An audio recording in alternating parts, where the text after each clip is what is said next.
Almost 3 miles below this formation of American flying fortresses, there lies Marienburg in East Prussia. Up to this moment, one of the most important cogs in Germany's war machine.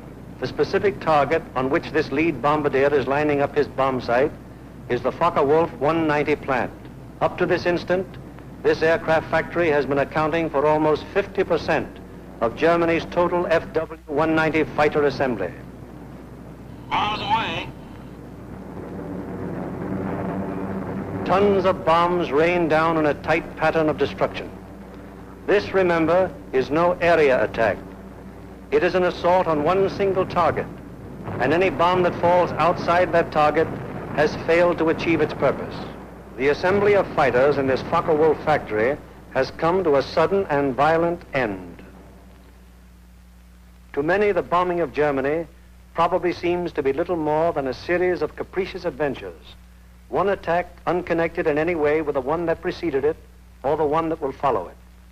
It is easy for the average citizen to envision the positions of ground armies because of maps like these, which make the positions of the contesting forces quite clear. It is harder to express so graphically the progress of a bombing program. Yet there is a real line in this battle of Germany, not a geographical front, but an industrial one. In the British Isles, there are the Allied air forces. On the European continent, we have Regensburg, Marienburg, Bremen, Oschersleben, Warnemünde, and Kassel. These are the major German fighter assembly plants, and as such are actually the center of Germany's industrial defense line. However, these are only the places where the aircraft is assembled into the finished fighting machine. Component parts for German fighters are made at Anklam, the Weser-Flugzeugbau works at Bremen, the great Hedderheim propeller works near Frankfurt, the aircraft tire factory at Hanover, the CAM ball bearing plant at Paris, and the ball bearing factories at Schweinfurt. Obviously, an assembly plant can't operate if other plants aren't building the parts from which the enemy planes will be assembled. Holz produced 29% of all German synthetic rubber production and is in fact responsible for 18% of her entire supply of rubber, natural or synthetic. At Bochum, there's a great steel plant producing high-grade aviation steel. Herøya, up in Norway, is a great producer of aluminum and magnesium, metals which figure importantly in aircraft production. At Ham, there are great railroad marshalling yards, having a capacity of 10,000 freight cars a day. Much of the tonnage handled here is closely connected with the manufacture, assembly, maintenance, and repair of enemy aircraft. And so it is all over Germany and occupied Europe. Everywhere there are plants and installations that contribute directly or indirectly to the making of German aircraft. Industrial bastions which must first be ripped apart before the enemy's armies can be destroyed. The smashing blows by the Allied air forces at Holz, Herøya, Regensburg, Schweinfurt, Hanover, and Frankfurt have had the result of piercing the German industrial line to the extent of 37.5% of estimated single-engine fighter production in September of 1943. If this rate of drop continues, there can be only one result: the eventual disappearance of the Luftwaffe as a defensive force. But these attacks have had other far-reaching effects. For instance, in January of 1943, just when the 8th Bomber Command had started daylight attacks against Germany proper, 42% of the German fighter strength was concentrated in Western Europe, 33% of it in Russia, and 25% in the Mediterranean area. After 10 months of American bombers appearing by day over Germany, the figures line up more like this. On the Russian front, 19%. In the Mediterranean area, 12%. And in Western Europe, 69%. Germany thought it was urgent enough to withdraw fighters from 2 important theaters, all in a vain attempt to save their crumbling industry from the grim, destructive blows of the British-American bomber offensive. That is why the Battle of Germany is being fought. Now we come to the problem: how are the targets selected? And what enormous effort is necessary for the 10 or 15 minutes that our air task forces will be over any given target. The daylight bombing offensive against Germany is the responsibility of the 8th Air Force. Under the 8th Air Force are the 8th Bomber Command, the 8th Fighter Command, and the 8th Air Service Command, all of whom contribute to every bombing mission. But it is the Bomber Command which is charged with the actual destruction of the selected targets. The Bomber Command, with which this picture is primarily concerned, is divided into 3 divisions. Each division has a number of combat wings. Each combat wing, in turn, has 3 groups. This is the chain of command. Since the operations which we are to follow, there have been some organizational changes, but they are principally changes of nomenclature and have not affected the broad strategical and tactical purposes of the organization. For instance, what is referred to as Bomber Command in this picture is now the 8th Air Force. Weather is the greatest single enemy of the 8th Bomber Command, for here is to be found the most changeable, treacherous weather in the world. To keep the most accurate possible check on weather conditions all over Europe, the RAF has established vast communication and reporting systems. Weather planes such as this Mosquito and our own B-17s are continually in the air in an effort to know in advance what the weather will be over Europe and the United Kingdom. Men like this supply a major portion of the data from which 8 main weather maps of Europe and of the United Kingdom are drawn each day. In addition, there are 4 upper air maps and 8 maps of a miscellaneous classification.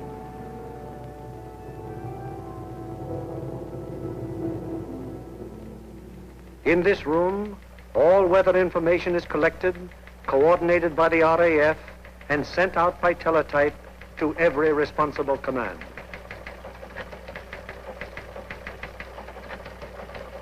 This is the weather section in the operations block at the Bomber Command. Here, the information gleaned from the weather stations is put together and correlated into weather maps. Accurate predictions must be made as to the direction and speed of the wind, downward and forward visibility, temperature, humidity, possible icing conditions, and probable atmospheric pressure at the bases, en route, and over the target.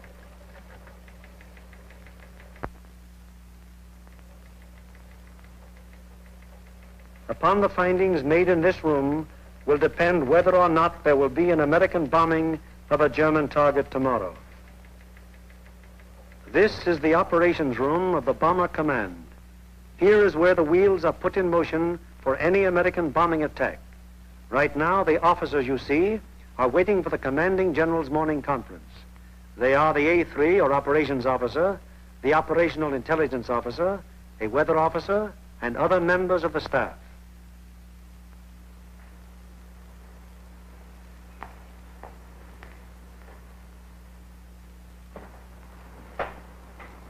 What's the weather prospects today, Major? It looks like most of Germany will be pretty good, sir. But we have a warm front approaching from down here, which we do not expect to affect the bases until late in the evening. How's the weather at Anklam? At Anklam, sir, we expect 2 to 5 tenths of low cloud and small amounts of middle and high cloud above 18,000 feet. Visibility 6 to 8 miles. How about Marienburg? At Marienburg, 2 to 4 tenths of low cloud, little or no middle or high cloud, visibility 6 to 8 miles. What will it be at Danzig and Gdynia? At Danzig and Gdynia, sir, 2 to 5 tenths of low cloud, 2 to 4 tenths of high cloud above 23,000 feet. Visibility in there about 5 miles. Give me the map of Anklam and the picture of the aircraft factory there. Yes, sir.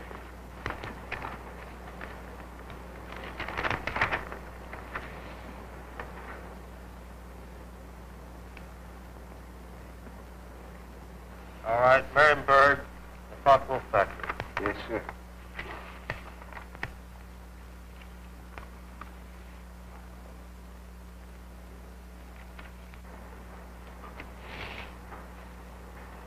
We will attack Marienburg with 2 combat wings, Anklam with 2 combat wings, shipyards at Danzig with 2 combat wings, and the port facilities at Gdynia that will require a maximum effort.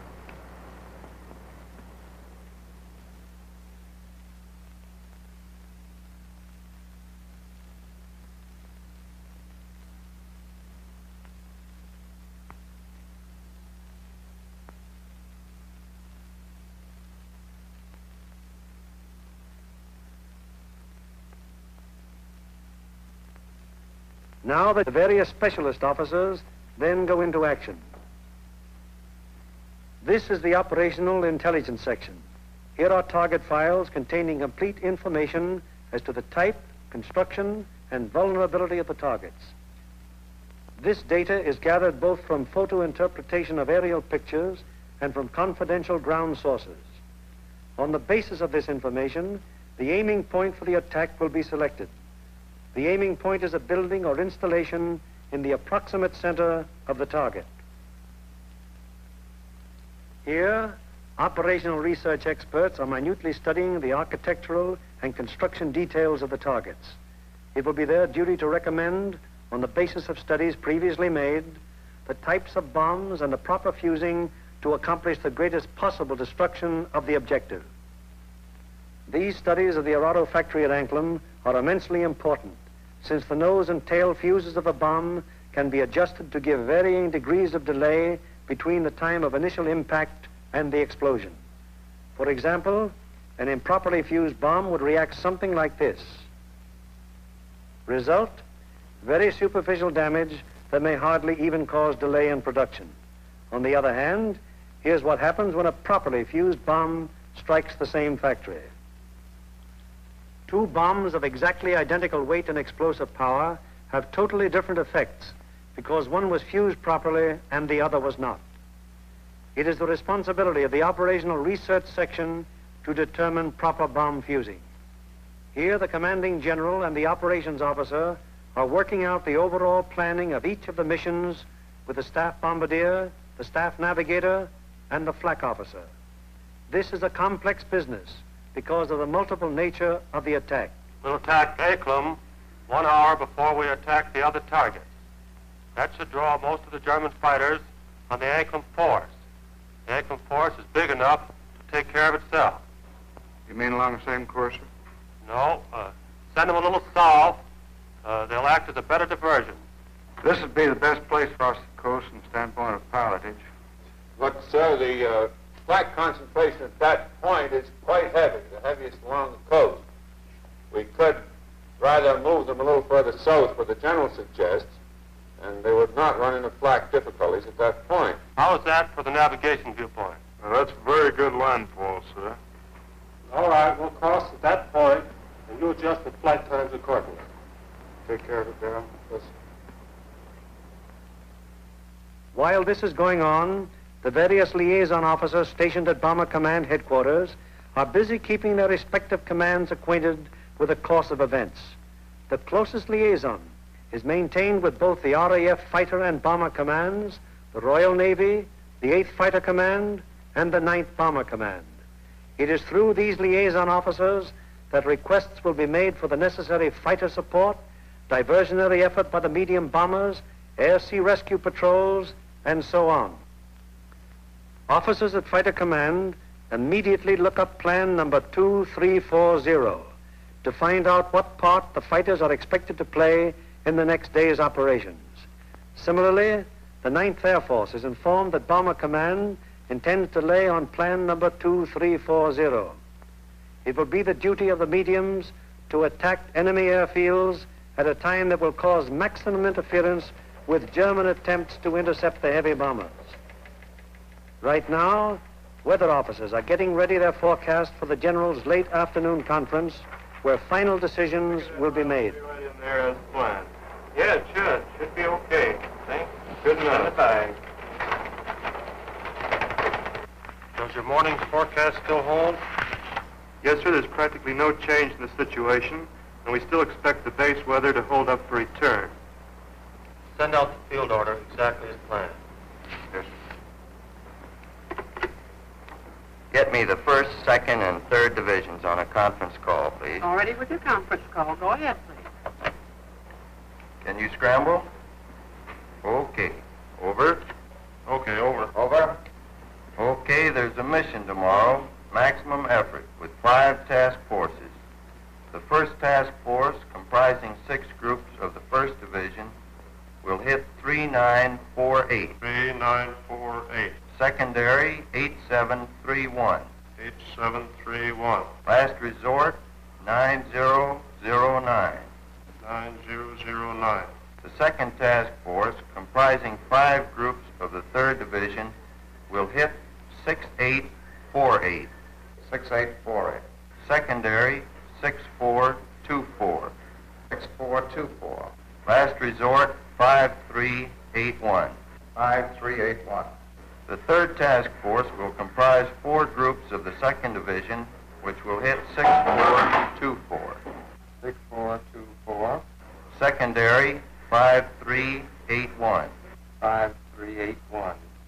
Last resort, any industrial target of importance in Germany. Okay. The 1st and 3rd Divisions will each dispatch 1 air.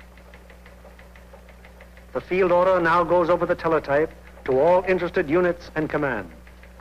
The first step has been taken in the sequence of events that will finally result in bringing our planes over the targets and discharging their bomb loads.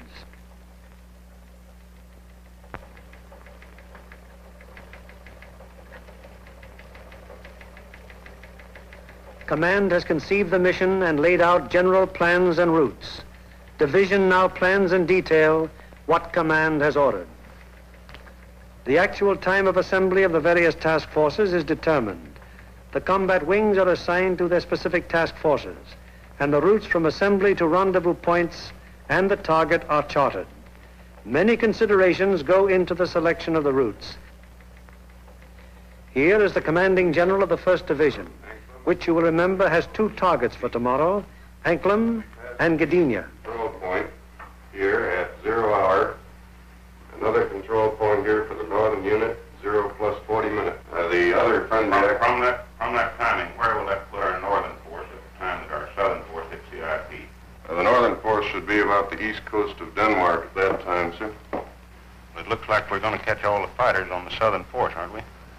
Looks very much that way, sir. I think we'd better bend that route around so it's headed towards Berlin. If we can pin those German fighters down in Berlin until we can get started home, they'll never catch us. At the 2nd Division, the target for tomorrow is Danzig. Danzig, eh? That's fine. How many ships will we have tomorrow? Well, sir, if you recall, General, on our last mission we had heavy battle damage, and now all those aircraft are repaired yet. Call up the wing commanders and have them put pressure on the groups to get their maintenance crews to work on these ships tonight and get every possible airplane on the line in the morning. The 3rd Division, which will have for its targets Marienburg and Gdynia. Looks pretty good, sir. We're going to be right over a lake there for a good checkpoint at the turn. We're going in against the sun. The sun will be at our back, sir. Defenses at the target. Major Frost, what about the flak defenses? Sir, at the upper target there are 24 guns. That approach is good. The lower target isn't defended by heavy guns. No heavy guns whatever at Marienburg. None, sir. The division's operations officer bases his precise plans on aircraft and crews available at the various groups. He then calls the combat wings to give them advance information before the field order actually arrives. Operator, give me combat wings for conference, please. Okay. Scramble, over. Okay. Over. Over. For tomorrow, 1st Bomb Division will be called on for 2 task forces. First task force will be made up of 2 combat wings on targets 3948, 3948.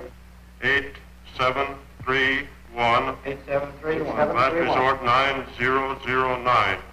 Lead group in this task force. Okay, ready to scramble? Over. Okay. Over. There'll be a mission tomorrow, and I want 2 groups from each combat wing.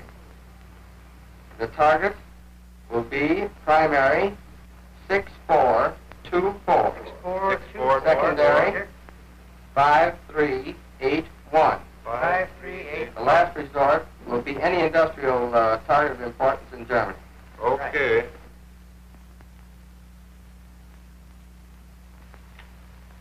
There's an order coming through. The 3rd Division will furnish 8 groups. 1st and 2nd wings, comprising the 2nd Task Force, will hit 6848. 6848. Secondary 6424. 6424. Last resort 5381. 5381. Last resort. Bomb load. 500-pound GPs, fused, 1/10 nose, 1/100 tail. 1/10 and 1/100. 1/100 tail. This is operations of the combat wing, a purely tactical unit having absolutely no administrative functions whatsoever. How do you intend to make it? Sir, we'll assemble over Molesworth. Problems of takeoff and assembly are the particular specialized function of this organization. It is the primary business of the combat wing to get the airplanes of its group into the air at the proper times and to get them assembled once in the air. Field order requires that we provide the 2nd Combat Wing and the 2nd Air Task Force. 89th Group will lead, 81st Group will be high, and the 63rd Group will be low. That means that Colonel Whitten will lead the combat wing on this mission? That'll be fine. The Bomber Command has asked for a maximum effort. That means every available plane is to be gotten into the air. Ramsey, this field order has called for 3,100 gallons for the H's due to the distance. Now, they've called for maximum bomb load. How about that for the weight? I think we'd better put 8 bombs in the H's and 12 in the D's. That keeps us around 65,000 pounds. How about the CG? CG is well forward, and I think it'll work out very well because we've been down low for a long period of time. All right, we'll have 8 in the H's and maximum in the D's. Most of the groups are going further than an American bomber has gone before. Combat wings must work out precisely the maximum bomb load in relation to the required gas load.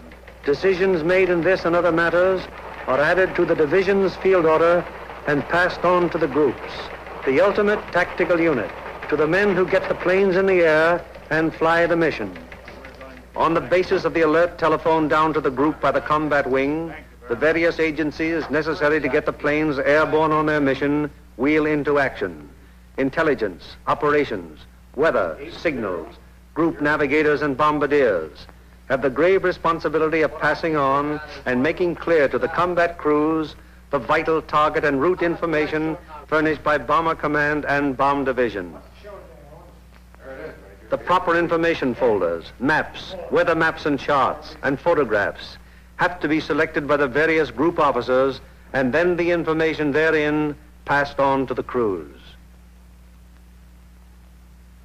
In dispersal areas, ground crews are getting their planes in condition to fly the mission. The normal work of keeping an airplane fit for operation is enormous, even in peacetime. When you add to this already great job the element of battle damage, the problem becomes gigantic. Engines, wings, propellers, controls, wiring, fuel system, oxygen system, the 1,001 elements that go to make up the complex mechanics of a heavy bombardment plane all must be kept in perfect shape. The failure of any one of them on a mission can easily mean the loss of the plane and its personnel, or at best, such a failure will cause the plane to abort, that is, return to its base without having reached the target. It was originally estimated that about 37.5% of planes on hand would be effective at one time. However, the maintenance and repair has been so magnificently performed that sometimes up to 50% of planes on hand have been effective.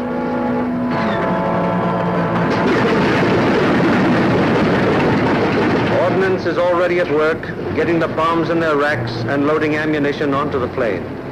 These are 100-pound incendiaries.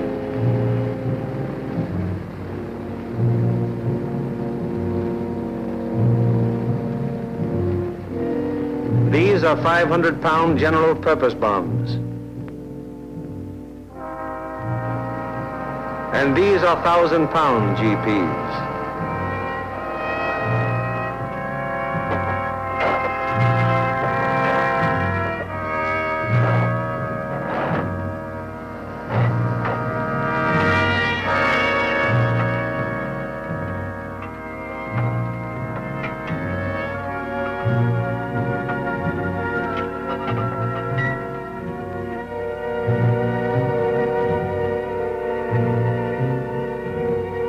bombs have to be placed in their racks very carefully. One bomb sticking in its rack through careless placement might make a whole mission useless so far as that individual plane goes.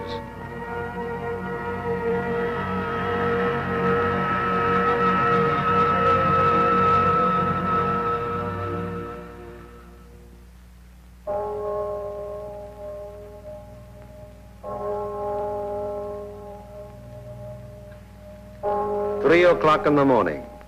All over England at this exact moment, American air crews are being roused from their sleep. Okay, fellas, roll out. We have a mission this morning. Breakfast in half an hour. Captain Kirk, Captain Thompson, Lieutenant Bushka, Ackerson, Holloway, and Hawker scheduled to fly. We'll stop it up. 3 o'clock. This is a hell of a time to get a man out of bed. You said it, Doc.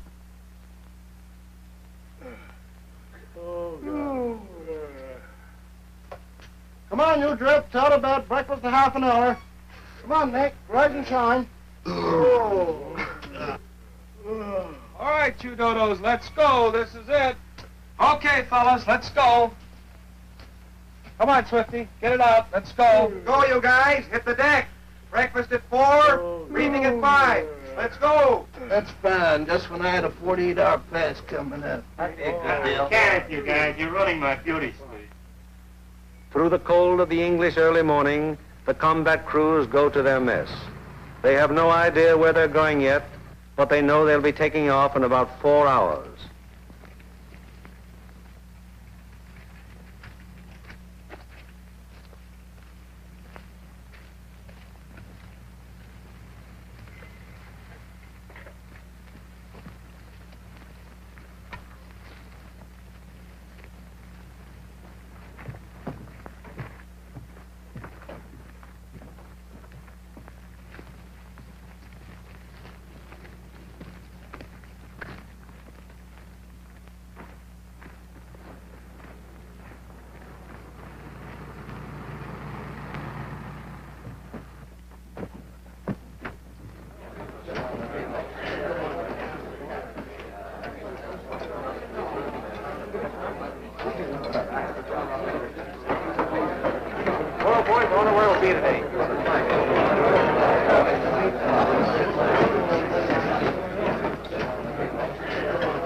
How do you figure those Jerrys will be today? What do you think, Doc? They'll be shooting at us.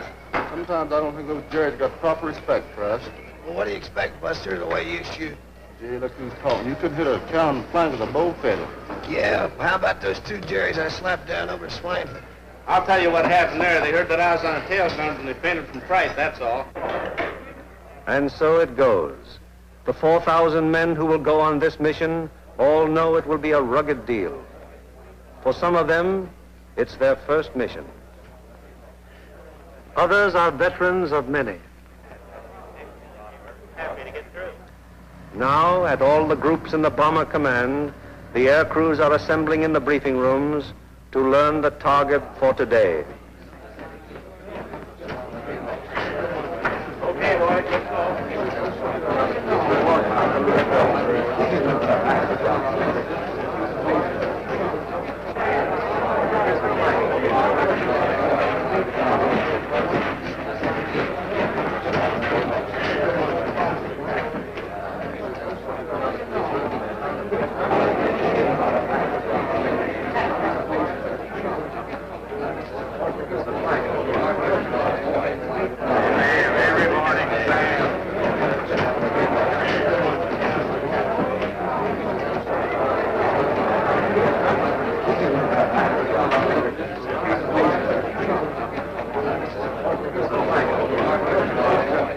This is the briefing room of the 303rd Group. Here in a few minutes, the nature, locale, and route of today's mission will be made known to the men who fly it.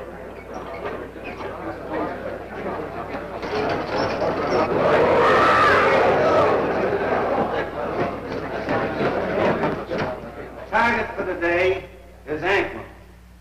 Specifically, you are to destroy the Arado factory. This plant manufactures aircraft components, principally wing and tail assemblies for the Focke-Wulf 190. The parts are then shipped to New Brandenburg for assembly. I cannot stress upon you too much the importance of this target. If it is successfully destroyed, it will have a very serious effect on Germany's aircraft production. Lights, please. Your IP is on the northwest side of New Brandenburg. Your heading on your run-up will be 45 degrees true. Immediately after your turn, you have an aerodrome on your right, almost directly north of the town. You should be able to pick out Friedland, 6 miles to your right and halfway between your IP and the target. Along this route, you should be able to see the main line railroad and the main road. From Friedland, the main road moves in toward your run-up and goes into Anklam, but the railroad terminates at Friedland.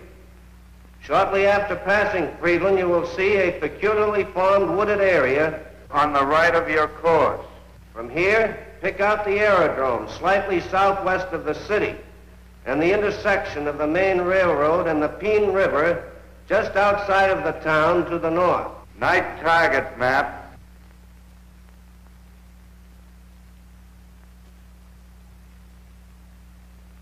Your target is across the railroad beyond the town in the area formed by the bend of the river.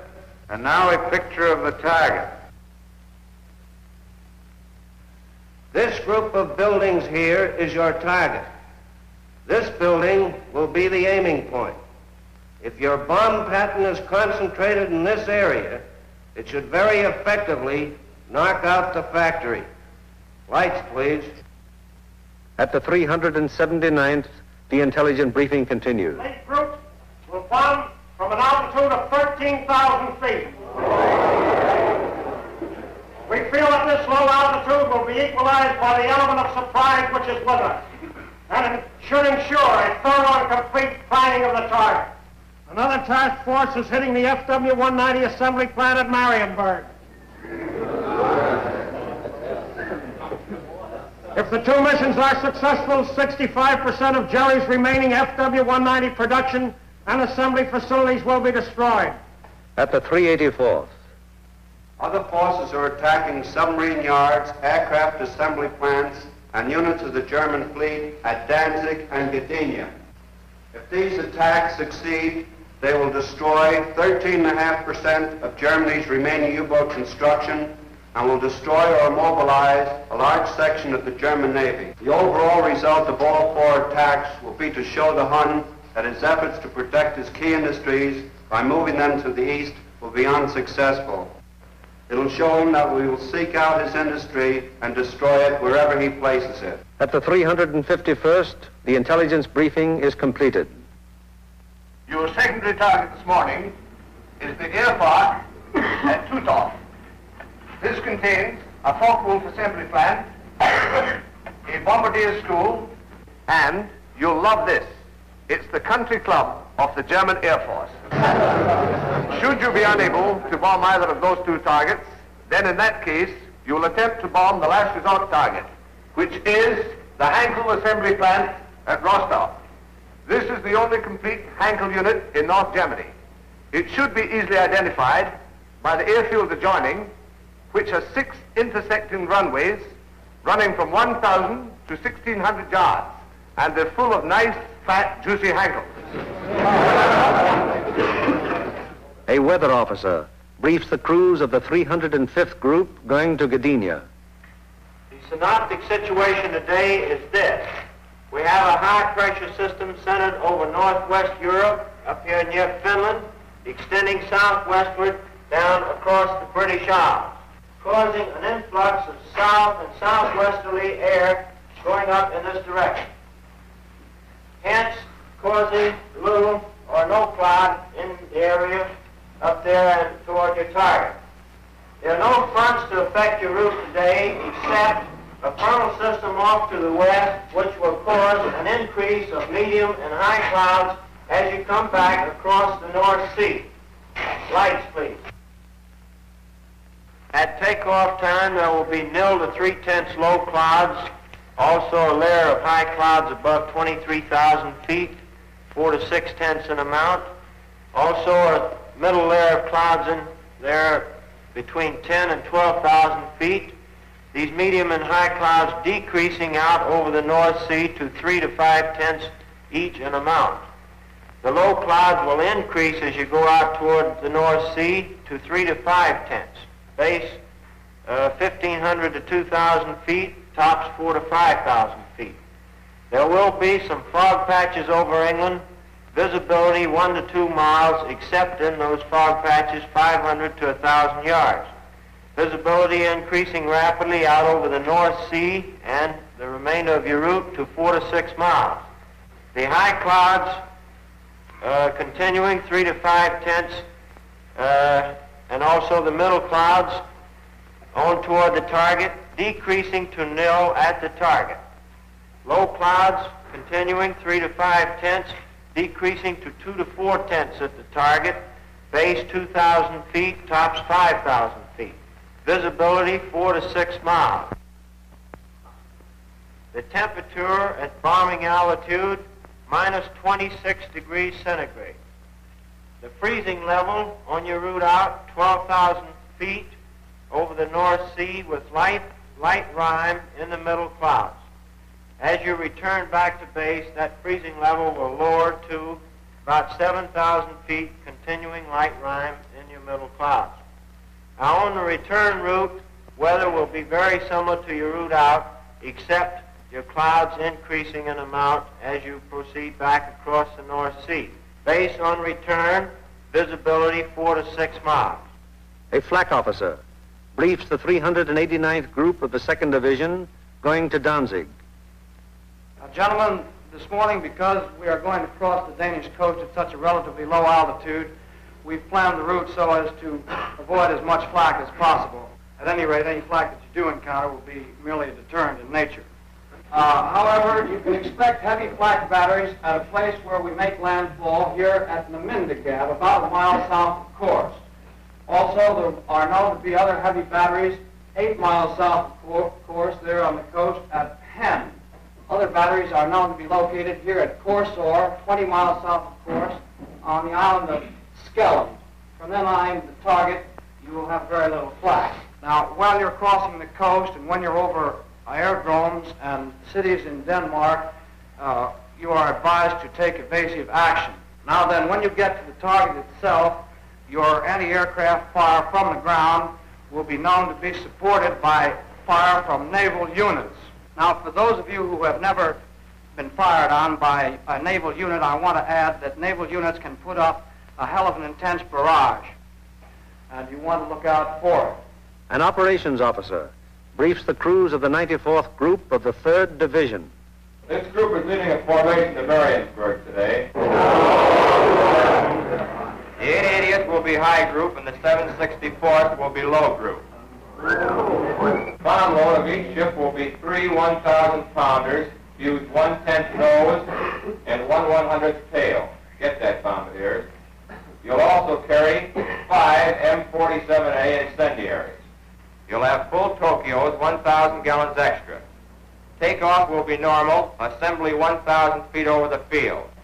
After takeoff and assembly, proceed up this line to this point. This will be your combat wing assembly line. You'll leave the coast at this point here, that's Splasher 15. Let's not have any stooging around over England, it's a long haul. The 57th Combat Wing will follow us today at a 3-mile interval. Now to the 95th Group. B-26s will be hitting the Lille area and the lowland at approximately 0 hour minus 40 minutes. One group of P-47s will strike the Warden area and join us for escort on the way out, joining us at approximately this point here. All other forces are using approximately the same route today. Just one point, that's that the Anklem force will probably pass us coming out as we're on our way in. You should see plenty of air activity. Let's hope that most of it is out. The climb will commence at the English coast, climbing at 150 miles an hour, 100 feet per minute. We should reach bombing altitude approximately the Danish coast, and under no circumstances should the Danish coast be crossed at less than 12,000 feet. We will drain Tokyos as soon as possible.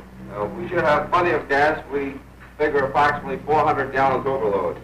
At the 100th, the operations briefing is completed. fly loose formation today with groups echelons to the right until a point 75 miles from the enemy coast, where a normal combat length formation will be assumed. For visibility, everybody use Aldous lamp. The Royal Navy will be out patrolling with sea routes, so any crews that have to ditch will probably be rescued very quickly. The Commanding General of Bomber Command asked us to put out a special effort today, so let's give it to him. The commanding officer of the group invariably has a few words to say. Men, the going's going to be rough. You're going to have to bow your necks in there and stay in there and pitch every minute. Now, gentlemen, this is the type of target you don't want to have to go back after the second time. If you fly a good, tight formation, get a good, dense pattern on that target, we won't have to. This Anklin crowd down here may pull most of the fighters off of us. However, that's just a guess. So particularly for you gunners, you've got to be on the ball from the Danish coast onto the target. Flak will be heavy, probably accurate, but you've been through worse before. Remember that your biggest enemy is still the single-engine fighter plane. Now, you bombardiers, take your time in going in on your releases. And don't allow the flak to worry you. It's merely to break up your formation. Now, if you get in any trouble up in this area, remember you can always board a sweep. Get on, it's a neutral country. And it's close over there. Could be rough. I don't think it'll be too bad. And whether it's easy or rough, I'll be sitting out in front, taking the whole works in. The main briefing over, the pilots, navigators, bombardiers, radio operators, gunners receive separate specialized briefings. These briefings are very technical and very thorough, and are held so that every member of the combat crew will understand exactly what he can expect and what is expected of him. Any lack of thoroughness here might very well result in the failure of a mission. As dawn breaks over the English countryside, it finds the ground crews still working grimly in an effort to get every plane in the air that is scheduled to be dispatched.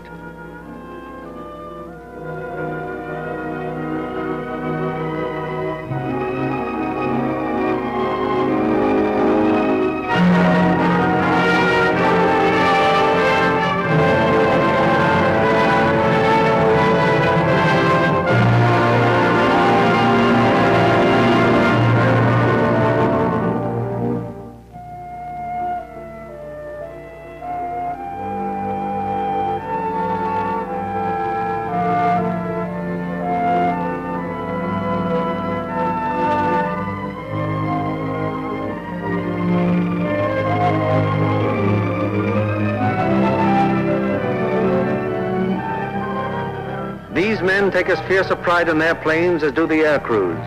To each of them it is a personal tragedy, reflecting in some way on their capabilities when their airplane is forced to turn back without having completed its mission, or when they have been unable to get an expected plane ready in time for a mission. It's getting on to the time when the combat crews go to their planes. Here they are in the crew room, putting on their flying clothes. Clothes and equipment especially constructed to ward off the intense sub-zero cold which they will encounter so shortly.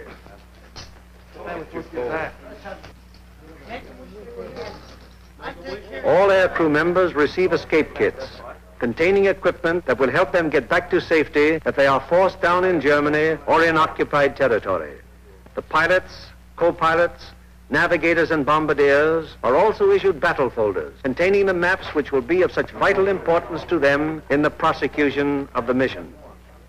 The men turn in all personal papers and valuables, which might serve to give the enemy information in case of capture.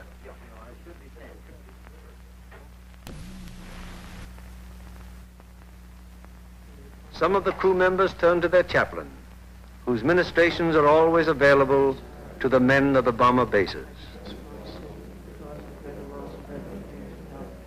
Most of all, is the effort of being my God, all for the concern of all my love. I firmly resolve with the help of thy gracious sister, confess my sins, keep penance, and amend my life. Amen. Besegare vestione potenstias et mystificas vestis perica posta vitam aeternam. Amen. Indulgentiam absolutionem, mission peccatum,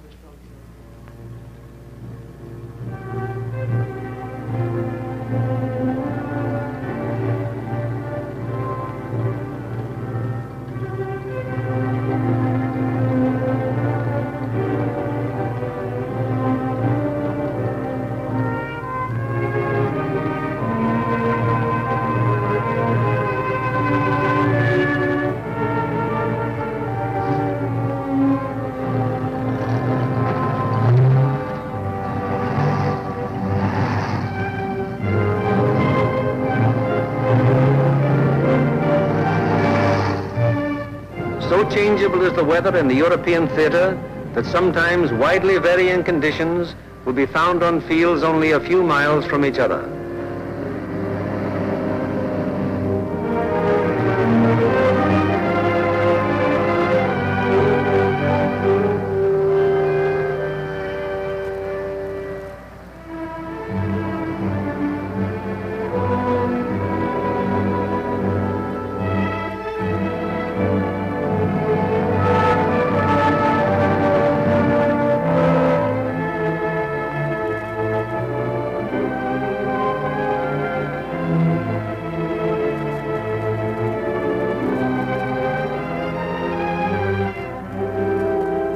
And now the last briefing of all, the final intimate conference around each airplane as the pilots recheck the details of the mission with their crews. Crew members have ceased to exist as individuals. They are now 10-man teams, and on the excellence of their teamwork will depend the success of the operation.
Perimeters of 20-odd fields of the 8th Air Force, more than 400 forts and liberators, with their 4,000 crew members, taxi for the takeoff.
plane of each squadron, upon becoming airborne, proceeds for about 90 seconds. It banks sharply to indicate its turning point, then goes into a slow left turn. Each successive plane in the element turns as soon as the pilot sees the plane in front of him turn. The element of 3 planes levels off at 1,000 feet and returns parallel to the takeoff runway at a distance of about 2 miles. Here the elements start to assemble into squadrons of 6. Continuing to circle the field, the squadrons then go to 2,000 feet, where the group assembly takes place. This accomplished, the group now moves on to the combat wing assembly point. Here is how the group stacks up from the side. The group has a depth of 850 feet. This is how the group looks from above. In the lead squadron, the second element is flown with the nose of the leader slightly behind and to the right of the right wing aircraft, first element. The lead plane of the high squadron flies even with the lead plane, second element, lead squadron. The second element of the high squadron flies with the leader's nose just behind and to the left of the left wing aircraft, first element. Here is the group as an enemy fighter pilot sees it, from head on. The first element of the lead squadron is stacked high left and low right. The first element of the low squadron is stacked high right and low left. Likewise, the first element of the high squadron is stacked high right and low left. All second elements are flown low. The second element of the lead squadron is stacked high left and low right. The second elements of the high and low squadrons are stacked high right and low left. Experience has shown that this arrangement of the group brings to bear on attacking fighters the greatest possible amount of firepower by utilizing to fullest advantage the field of fire of each gun in the formation. Again, it is proved to be the most maneuverable formation from which to execute the primary and all-important purpose of the mission, the dropping of the bomb loads on a precise target. Obviously, it would be desirable to stack as many bombing planes as possible in one defensive formation. However, it has been found that the largest practical defensive formation is the combat wing of 3 groups. Any formation of aircraft larger than this becomes unwieldy. This force has a depth of 3,000 feet. The nose of the lead aircraft of the low group is aligned with the tail and slightly to the left of the rearmost aircraft of the lead element, lead squadron, lead group. The nose of the lead aircraft of the high group is aligned with the tail of the rearmost aircraft of the lead element, lead squadron, lead group. The combat wing having been assembled, they now move on to make rendezvous with the rest of the task force. In this case, another combat wing.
separating from the force which is to attack Anklam is now approaching the Danish coast, and the formation is subject to enemy attack at any moment.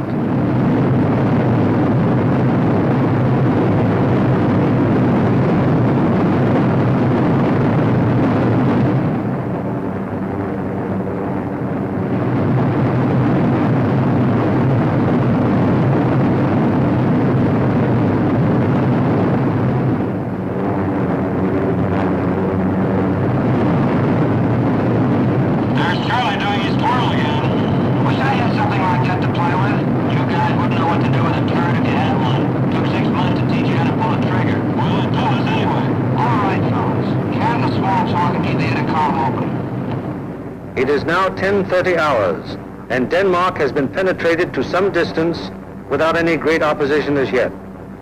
So far, there has been only some light and inaccurate flak at the coastline. Some flank guns have opened up on us.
From 10:30 on, the Anklam formation has to contend with constant German fighter attack from all levels and all clock positions. During this time, the gunners aboard the fortresses knock down fighter after fighter. However, the gunnery of the forts, no matter how sensational it may be, is only to ensure the successful performance of the mission. It is not the job or purpose of forts or liberators to seek out action with enemy fighters. They merely defend themselves against enemy fighter attack so that they can destroy their target and bring their crews back safely to their home bases.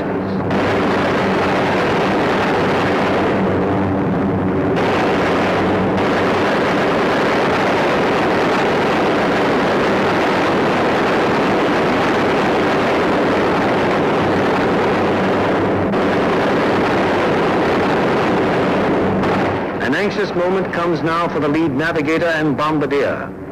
The formation is approaching the initial point. That is the point where the wing will turn off and make its bombing run on the target. Upon proper navigation to this point may rest the success of the entire mission. Pilot to left, waist gunner. We're over the IP. Release fires. Waist gunner to pilot. Roger.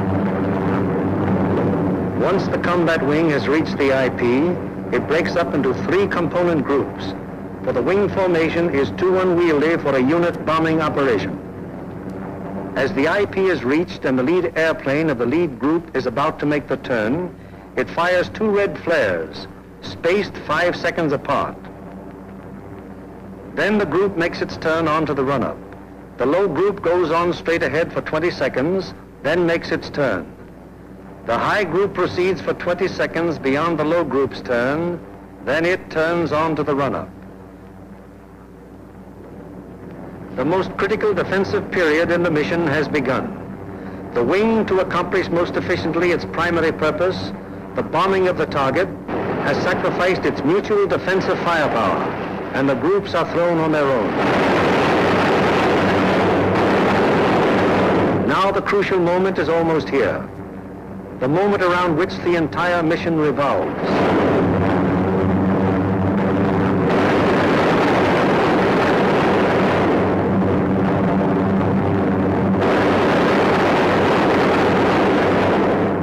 Pilot to bombardier. Your ship. Bombardier to pilot. Roger. Bombardier to crew. Bombardier doors open. Pilot to radio operator. Camera on.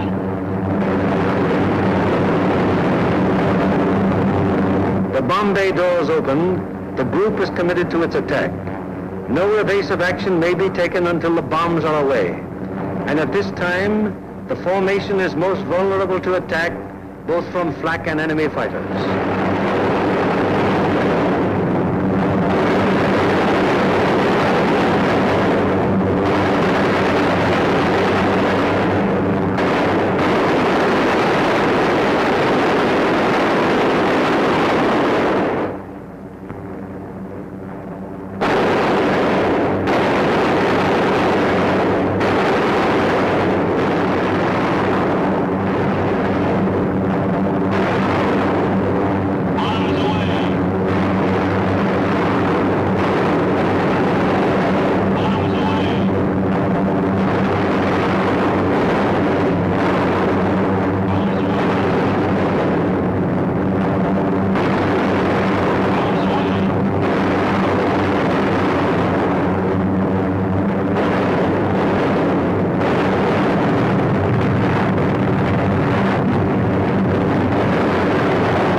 An hour later, the second task force comes over the target.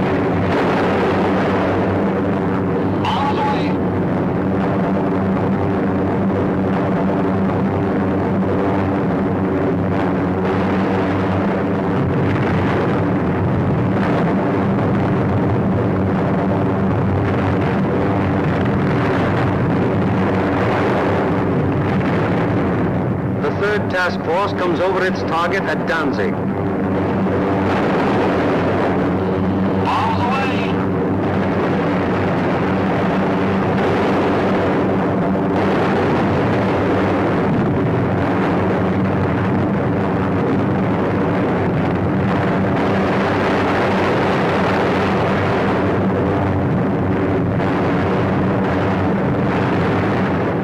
And 5th task forces arrive over the harbor area of Gdynia. Arms away.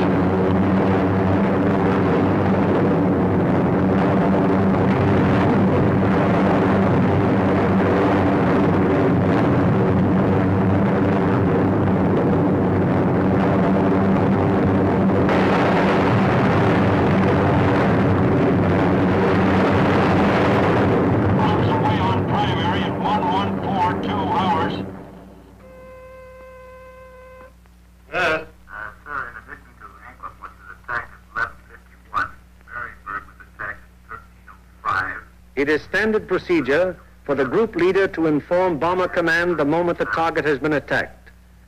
Bomber Command, in turn, promptly informs the commanding general of the 8th Air Force. Laker, I have the additional information. I reported to you that Anklam was attacked. Well, all primaries were attacked. We received strike messages on all primaries. Danzig at 1307, Marienburg at 1305, and Gdynia at 1311. Yes? Yes, sir. I'll advise you as soon as they land. After getting bombs away and closing the bomb bay doors, the groups can now defend themselves again, at least to the extent of evasive action against the flak and fighter attack.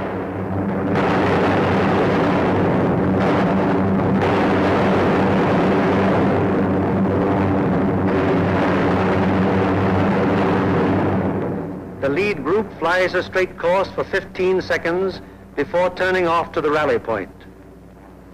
The lead group then proceeds to the rally point at an indicated airspeed of 155 miles per hour, making S-turns meanwhile to permit the trailing groups to catch up. The lead group crosses the rally point at a height 1,000 feet lower than bombing altitude. The succeeding groups will close with the lead group as quickly as possible to regain the defensive combat wing formation. The following groups need not necessarily pass exactly over the rally point in regaining wing formation. In the meanwhile, the marauders take off to fulfill their part in the day's operation.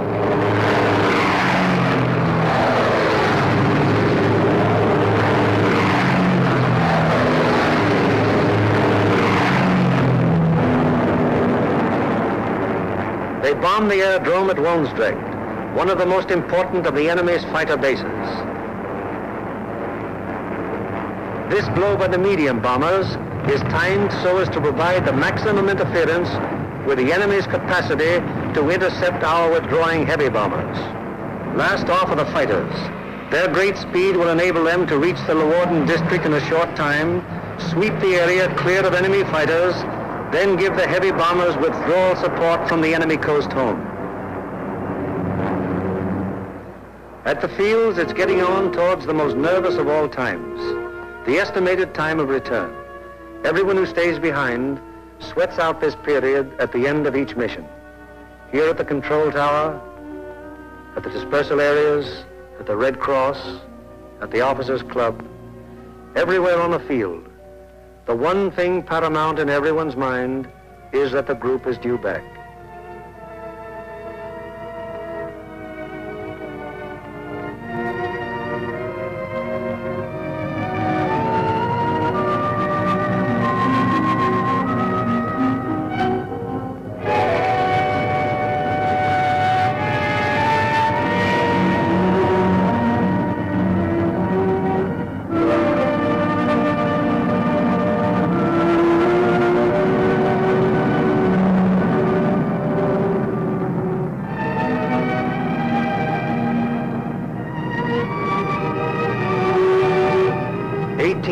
To attack the target. How many have returned?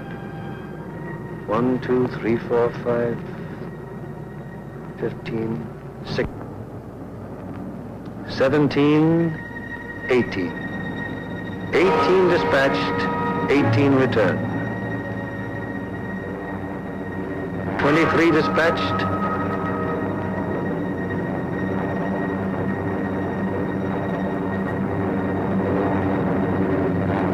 23 returned.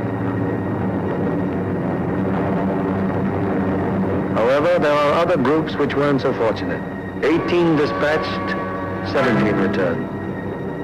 20 dispatched, 19 returned. 20 dispatched, 14 returned. 19 dispatched, 18 returned. 20 dispatched, 10 returned. 18 dispatched, 8 returned.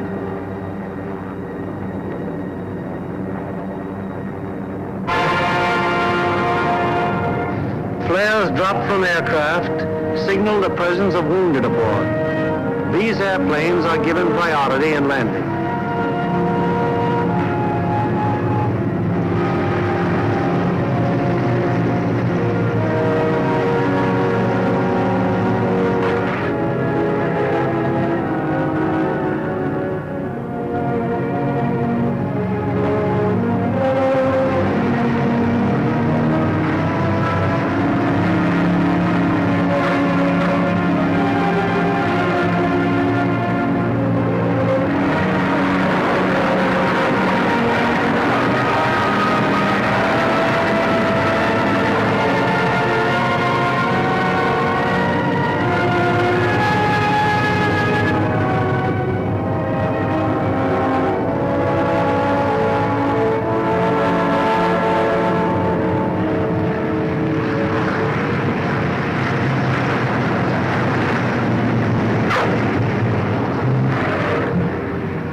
airmen are home, but their job isn't over yet.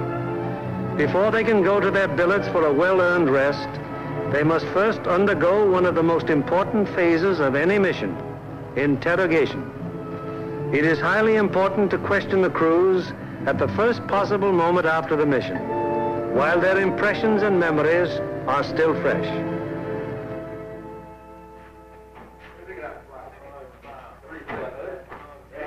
Crews who have anything of immediate importance to report go at once to the hot newsroom. Hello, boys. How are you? Well, kind of long, not too tough. Best bombing job we've ever done. Good, good. Somebody in trouble? Yeah, we saw a 1B-17 go down there just before we made landfall. Where was that? Well, that was at 5240 north. 5240, yes. 1 degree, 50 minutes east. 0150 east. Yes, and what time was it? That was at 1524. And was that a G-fix? That was a G-fix, yes. And we had the radio operator get on the MFDF section. He sent in the coordinates of the fix. Good. And I had my radio operator turn on his IFF to emergency when we saw it go down. Okay. And what happened? Well, the ship went down, apparently under control, and saw it hit the water. Yes, I was looking through the glasses, and I saw 2 dinghies come out, and 10 men, apparently all okay. Good. And what altitude were you? We were at 5,000 feet at the time. Okay. Anything else? No, settle up for a cup of coffee. It's waiting for you, boy. Okay. Thank you.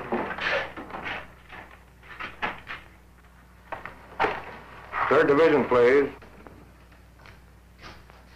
They are, Smitty. I got a B-17 crew down the dinghy. Thanks, Bill. 16 group, please. this aircraft priority. Flight control, please. 16, bound division here. We have a B-17 reported fixed at 52 degrees 30 minutes north, 1 degree 30 minutes east. That's right. He was seen to ditch, yes. He was seen to ditch at 15:24 hours by the reporting aircraft.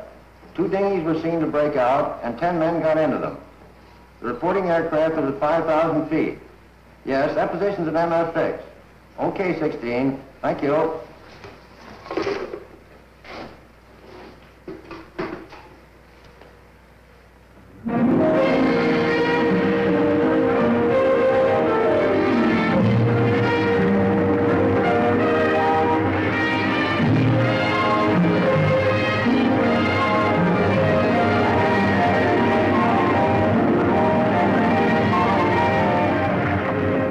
In one way or another, scores of our crews are saved by air-sea rescue from the English Channel and the North Sea and returned to combat service.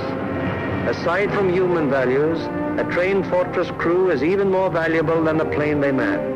And the work of the air-sea rescue unit has been of enormous value to the 8th Air Force. The hungry crews are fed enough to hold them until they can be interrogated and get to their regular chow. These men are from the groups that went to Anklam. What time did you go over the target? At 11:43 hours. We went in at 12,000 feet. Did you get your bombs on the target? Yeah. What about enemy fighter opposition? Well, that's something we consider not discussed. Really? Well, let's get some of the details. Where did it begin, Paul? Well, they first jumped us at 10:30 there just off the Danish coast. And how long did the attack continue? They stayed with us to the target and until 13:27. Then at 13:45, we had another group attack and stayed until 14:05. We had a couple more attacks, and the last one was at 15:26, just off the Danish coast coming out. And about how many enemy fighters did you see? Well, I don't know how many of them might have been repeated, but I saw 6 or 7 myself. I couldn't keep track of them, sir, but I counted about 65. I stopped trying to count when I got... Well, do you think it'd be accurate to say, then, that your ship saw between 65 and 80 enemy aircraft? Yeah. What type of enemy aircraft did you encounter? Well, from what I could see from the tail, they threw the book at us. FW-190s, ME-109s, 110s, 210s, Dorniers, even JU-87s and 88s. I saw a couple of Focke-Wulf 189s, at least 2 Heinkel 111s. What positions did they attack from? Oh, they came from all over the place. Fighters are pressing home their attacks from 300 to 400 yards. Would you characterize these attacks as determined? Determined? Brother, you can say that again. No, I think those guys are really trying to shoot us down. I wouldn't be surprised. How would you describe the enemy fighter tactics? Well, I describe them as murderous. Yes, they usually attack in formation, queue up about 300 or 400 yards away, 12 to 13 single-engine fighters come barreling right through the formation. How'd the twin-engine fighters react? They stayed out to the side and above, just out of the range of our guns, and shot cannons and rockets at us. Then they'd queue up and press home a regular fighter attack. What caliber would you say the cannons were? My guess would be 37 millimeters. What do you think, Adam? What about the rockets? We shot a lot of them. I didn't actually see any hit our formation, but they weren't doing us any good. I saw one of them blow a wing off the 17 below and ahead of us. They started to spin in. Any shoot? No, sir, I didn't see any. Where was this? Over the target, right after we toggle the bomb. You fellows notice any distinctive markings on the enemy aircraft? Yeah. Oh, quite a few. There are a number of FW-190s, mostly yellow noses, some white noses. No red nose. No, I didn't see. Boy, those yellow-nosed boys really come in close, don't they? Did you see that one come right on our left wing? Yeah, I saw a 109 with black and white diagonal markings under the wings. Black and white. I had white nose. All right. Yeah. Getting back to those rockets, I believe that Jerry can reload his rocket guns from inside the ship. I think you can. That'd be my guess, too. I saw at least 9 bursts from rocket guns on one ME-210. 9 bursts. All right. Talking about 210s, there was one that came in and shot a cluster. It looked like clay pigeons to me. Say, those things look like baseballs to me. Can you describe that more fully? How did they react? Well, they didn't look like baseballs. It was more like streamlined and smoked all the way down, but they didn't explode. Didn't explode, huh? No. What about planes? I knocked down 2. They were making attacks about 5 o'clock level.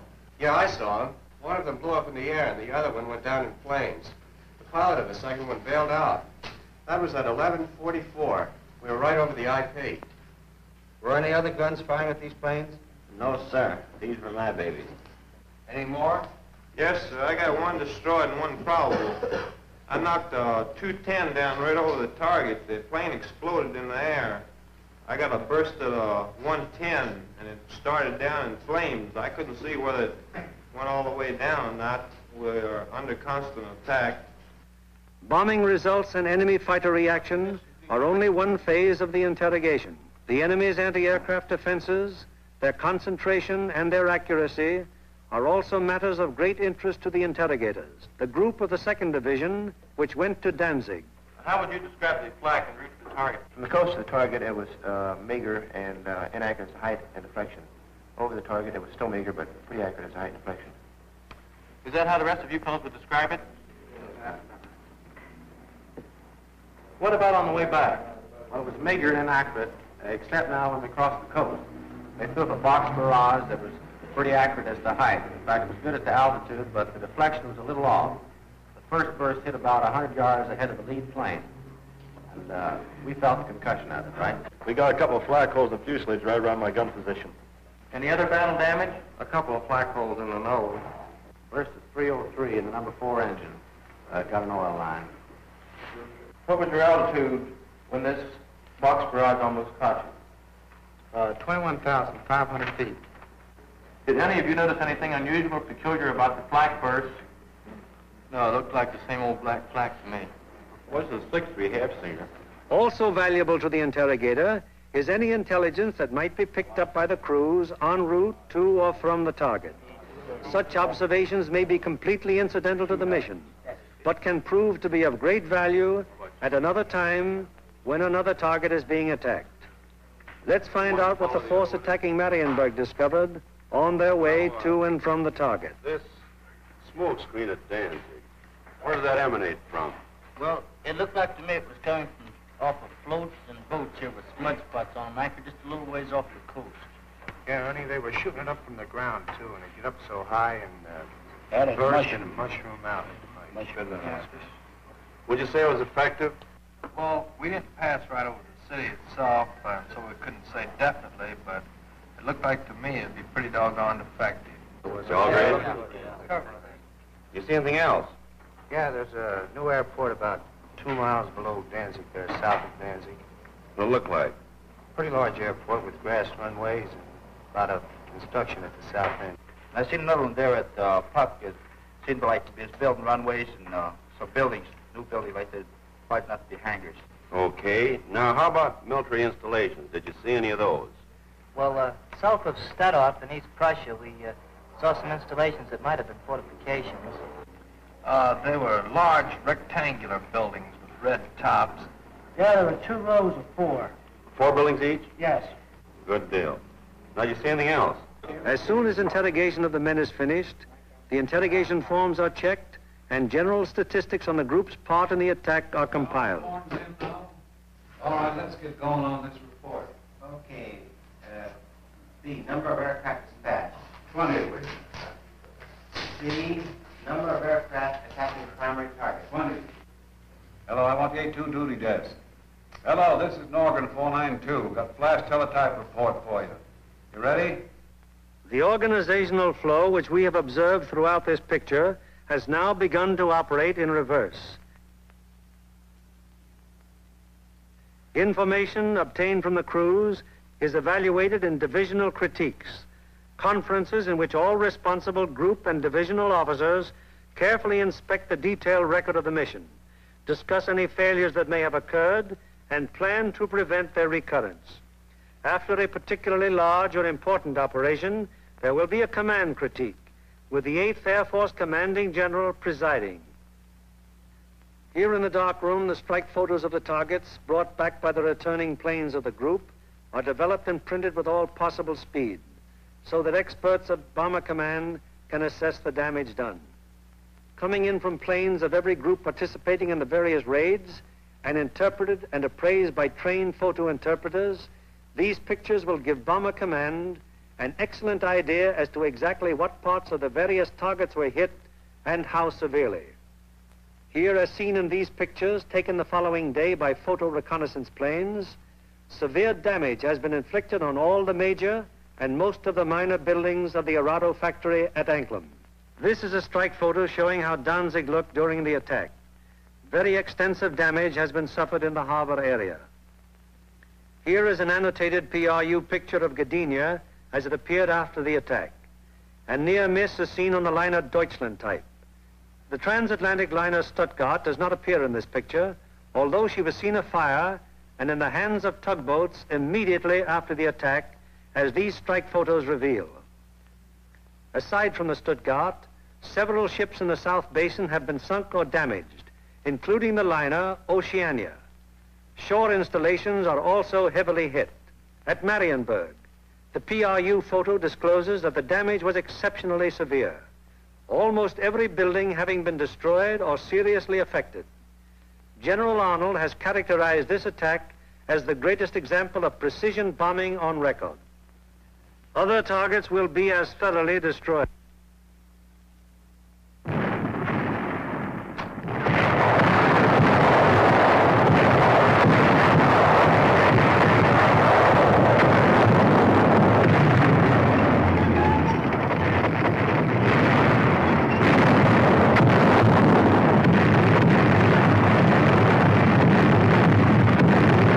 Today, while the invasion armies are pressing the Battle of Europe, the Battle of Germany continues.